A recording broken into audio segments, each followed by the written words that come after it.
আসসালামু আলাইকুম রহিম ভাই। আরে রহিম ভাই, এত জুলুম লইয়া কই যাও? ওয়ালাইকুম আসসালাম। আর বলো না ভাই, তোমার ভাবির খুব জ্বর, তাই ওষুধ নিয়ে বাড়ির দিকে যাচ্ছিলাম। তোমার লগে কিছু কথা ছিল ভাই, তোমার মাইয়া রাদিয়ার বিয়ার ব্যাপারে। তাই নাকি নালো ভাই? তুমি কি ভালো ছেলের সন্ধান পেয়েছো? হ, তুমি রাজি থাকলে আমি কাল তাদেরকে তোমার বাসায় আনতে চাই। আর তাছাড়া ছেলের পরিবার অনেক ভালো, তারা কোনো যৌতুক নেব না। ঠিক আছে নালো ভাই, আমি রাদিয়ার মায়ের সাথে কথা বলে তোমাকে বিকেলে জানাবো। আচ্ছা ভাই, আসসালামু আলাইকুম। ওয়ালাইকুম আসসালাম। এই বলে যে যার গন্তব্যে রওনা দিল। রহিম বাসায় ফিরে রাদিয়ার মাকে ডাকতে লাগলো। খাদিজা, খাদিজা, শুনছো? একটা ভালো খবর আছে। কি ভালো খবর গো? নালু ঘটক আমাদের মেয়ে রাদিয়ার জন্য একটা ভালো ছেলের সন্ধান দিয়েছে। তারা কোনো যৌতুক নেবে না, তাছাড়া ছেলেটা নাকি ভালো, আর ভালো বেতনের চাকরিও করে। আরে বাহ, এ তো খুশির খবর। তুমি বিয়ের ব্যবস্থা করো। রাদিয়া, রাদিয়া, মা রাদিয়া, এদিকে একটু আসো তো মা। জি বাবা, আপনি আমাকে ডাকছেন? হ্যাঁ মা, ওই আমরা তোমার বিয়ের ব্যবস্থা করছি। তুমি যদি রাজি থাকো তাহলে খুব ভালো হয়। আপনাদের যা ভালো মনে হয় তাই করুন বাবা। নালু ঘটকের মাধ্যমে রাদিয়ার বিয়েটা ভালোভাবেই হয়ে যায়। বিয়ের বেশ কিছুদিন ভালোই কাটছিল।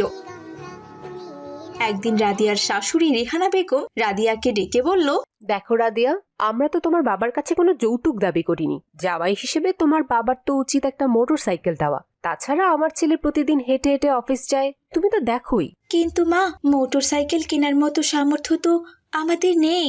বললেই হলো, আমার ছেলের যোগ্যতা হিসেবে তোমার বাবার তো উচিত একটা মোটর সাইকেল দেওয়া। দেখো তোমার বাবা কারো কাছ থেকে টাকা ধার পায় কিনা, তাই দিয়ে কিনে দিতে বলো। মোটর সাইকেল কিনতে তো অনেক টাকা দরকার। এত টাকা কে ধার দেবে মা? অত কথা বুঝি না বাপু, একটা মোটর সাইকেল পাইলেই হয়। আজ আমার ছেলেকে অন্য কোথাও বিয়ে দিলে অনেক গহনা দিত, সোনা দানা দিত, মোটর সাইকেল দিত। ভাবলাম মধ্যবিত্ত পরিবারে বিয়ে দিলে আদর সম্মান একটু বেশি বেশি পাবে, না চাইতে অনেক কিছু দেবে, কিন্তু কোথায় কি। এসব কথা শুনে রাদিয়া কান্না করে ফেলে। কাঁদতে কাঁদতে রাদিয়া তার বাবার কাছে ফোন দিয়ে বলে, আসসালামু আলাইকুম বাবা, কেমন আছেন? মায়ের শরীর ভালো আছে তো বাবা? বলো না। ওয়ালাইকুম আসসালাম, আলহামদুলিল্লাহ ভালো আছি মা। তোমার মাও ভালো আছে। কিন্তু মা, তোমার কথা শুনে মনে হচ্ছে তুমি কাঁদছো। কি হয়েছে মা? আমাকে সব খুলে বলো তো। বাবা, আমার শাশুড়ি একটা মোটর সাইকেল চায় আপনার জামাইয়ের জন্য। তার জন্য তিনি আমাকে অনেক কথাও শুনিয়েছে। আমি এখানে আর থাকতে চাই না বাবা, আমাকে আপনি নিয়ে যান। এইসব কি বলছো মা? তাদের তো কোনো দাবি দাওয়া ছিল না। আমার যতটুকু সাধ্য ছিল তা দিয়ে দিয়েছি। আচ্ছা ঠিক আছে, তুমি কোনো চিন্তা করো না। আমি দেখি কোনো ব্যবস্থা করতে পারি কিনা। এভাবে কয়েকদিন কেটে যায়। রাদিয়ার ওপর দিন দিন অত্যাচার বেড়েই চলে। তার শাশুড়ির সাথে তার স্বামীও খারাপ আচরণ করা শুরু করে। শুধু তাই নয়, রীতিমতো তার গায়ে হাতও তোলে। একদিন অফিস থেকে ফিরে এসে রাদিয়ার স্বামী রায়হান রাদিয়াকে কর্কশ কণ্ঠে ডাকে। রাদিয়া, রাদিয়া, কোথায় তুই? এই ছোট লোকের বাচ্চা, আমার চিৎকার কি তোর কানে যাচ্ছে না নাকি? জি, আপনি আমায় ডাকছেন? ডাকছেন মানে? নবাবজাদির কেবল হুঁশ হলো। আসলে আমি কাজ করছিলাম, তাই আসতে একটু দেরি হয়ে গেল। রায়হান ঠাস করে রাদিয়ার মুখে একটা চড় বসিয়ে দেয়। আমার মুখে মুখে কথা বলিস? তোর এত সাহস কি করে হয়? আরাম জাদি, তোকে যে বলেছিলাম তোর বাবার কাছে মোটর সাইকেল চাইতে, তার কি হলো? বলেছিলাম তো, বাবার টাকা জোগাড় করতে একটু দেরি হবে। ততদিন আমি কি হেঁটে হেঁটে অফিসে যাব? তোর বাপকে বলবি যত তাড়াতাড়ি সম্ভব মোটর সাইকেলটা যেন ভালোই ভালোই দেয়, নইলে তোর ওই বাড়িতে ভাত খাওয়া হবে না, এই বলে দিলাম। দয়া করে আপনি এভাবে বলবেন না। আমি আমি সব ব্যবস্থা করে দেব। এদিকে রাদিয়ার বাবা রাদিয়ার যৌতুক দেওয়ার জন্য তার শেষ সম্বল বাড়ি ভিটাটুকুও বিক্রি করার জন্য গ্রামের সাইদ তালুকদারের কাছে যাচ্ছিলেন। যাওয়ার পথে তার প্রতিবেশী আব্দুর রহমানের সঙ্গে তার দেখা হয়ে যায়। আসসালামু আলাইকুম রহিম ভাই, এত চিন্তিত মুখে কোথায় যাচ্ছেন? ওয়ালাইকুম আসসালাম। যাচ্ছিলাম একটু সাইদ তালুকদারের কাছে। আমার বাড়ি ভেটাটুকু বিক্রির জন্য। কি বলছেন রহিম ভাই, বাড়ি বিক্রি করবেন? কেন, কোনো সমস্যা নাকি?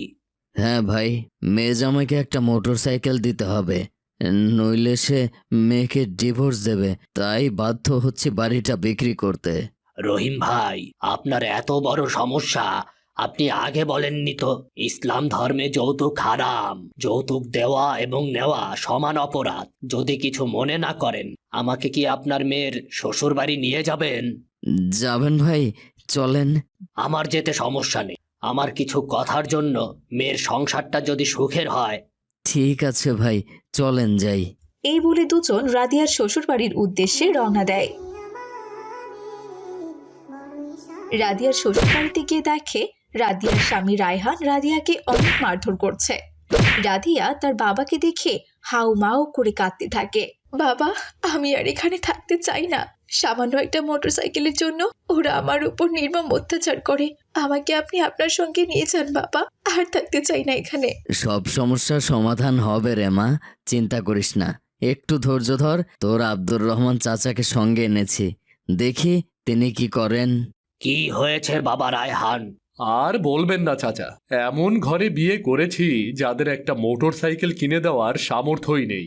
বাবা, তুমি একটা শিক্ষিত এবং চাকুরিজীবী মানুষ, নিজেই অনেক টাকা উপার্জন করো, তাহলে কেন মানুষের ওপর নিজের শখ চাপাবে? তুমি তো নিজেই একটা গাড়ি কিনতে পারো, নাকি?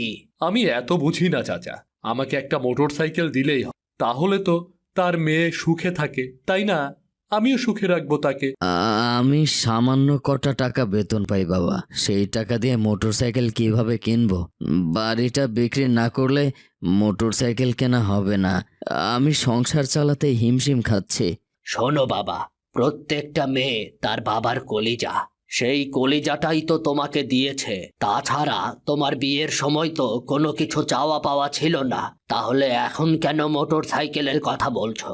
যৌতুক আর শূকরের মাংসের মধ্যে কোনো পার্থক্য নেই। যৌতুক একটি হারাম প্রথা, বুঝলে? যদি তোমার শ্বশুর বাড়ি থেকে কিছু খুশি হয়ে দেয়, তা উপহার ও উপটকন, তা নেওয়া জায়েজ আছে। আমাদের প্রিয় রাসূল নিজেই তার মেয়েকে খুশি হয়ে উপহার দিয়েছেন।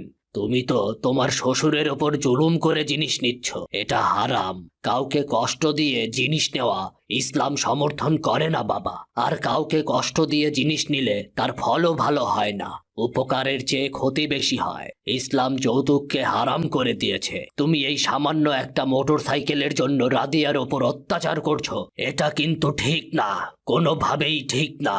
আমাদের প্রত্যেকের উচিত ইসলাম মেনে চলা। যদি আমরা ইসলাম মেনে চলি, তাহলে আমাদের জীবন সুখের হবে। তুমি তো শিক্ষিত মানুষ বাবা, তোমাকে তো বেশি কিছু বোঝাতে হবে না। আশা করি নিজের জীবন যেভাবে সুখের হবে সেটা তুমি ভালোভাবেই জানো। আমি ভুল করেছি চাচা, আমি আর মোটর সাইকেল চাইবো না। আপনি আমার চোখ খুলে দিয়েছেন। তুমি কি জানো তোমার শ্বশুর এই মোটর সাইকেল কেনার জন্য বাড়ি বিক্রি করতে প্রস্তুত? একবার তুমি ভেবে দেখেছো সে বাড়ি বিক্রি করলে থাকবে কোথায়? আর তাছাড়া রাদিয়া তো তাদের একমাত্র মেয়ে, তার অনুপস্থিতিতে সব সম্পত্তির মালিক তো হবে রাদিয়া। তাহলে কেন এই অন্যায় অত্যাচার বাবা, বলো তো? আর লজ্জা দেবেন না চাচা, আমি আর রাদিয়াকে অত্যাচার করব না। রাদিয়া, তুমি আমাকে ক্ষমা করে দিও। বাবা, আপনিও আমাকে ক্ষমা করবেন। আমি আর কখনো এমন করব না। মা রাদিয়া, তুমিও আমাকে ক্ষমা করো। আমি তোমাকে অনেক কটু কথা শুনিয়েছি, অনেক অত্যাচার করেছি। বিআই সাহেব, আপনিও আমাকে ক্ষমা করবেন। সবকিছু দয়া করে ভুলে যাবেন, আর কখনোই এমনটা হবে না। আপনি শুধু ওদের জন্য দোয়া করবেন। তারপর থেকে তারা আর রাদিয়াকে কখনোই যৌতুকের জন্য অত্যাচার করেনি।